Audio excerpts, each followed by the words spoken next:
ఉంది.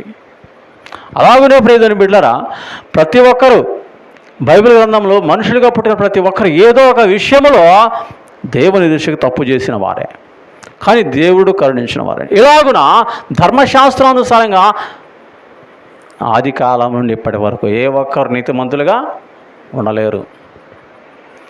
కాబట్టి ఆలోచించండి ప్రియమైన బిడ్డలారా, ఎవరు నీతిమంతులు అంటే యేసు క్రీస్తునందు విశ్వాసం ఉంచిన వారే నీతిమంతులు. తండ్రి అధికారం ఇచ్చాడంతే.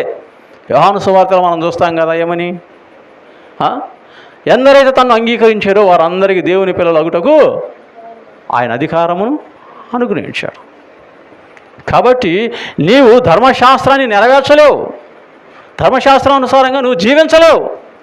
కాబట్టి ప్రియమైన బిడ్డలారా, మనం పాపము చేసిన వారం కాబట్టి, పాపములు బంధింపబడిన వారము కాబట్టి, మన పాపములు తొలగించుటకు, మనల్ని పరిశుద్ధులుగా జీవింప చేయటానికి యేసుక్రీస్తు ప్రభువారు తానే తన జీవితమందు ధర్మశాస్త్రమైనట్టు ఉన్నాడు, జీవించాడు, ధర్మశాస్త్రాన్ని నెరవేర్చిన వాడిగా ఉన్నాడు.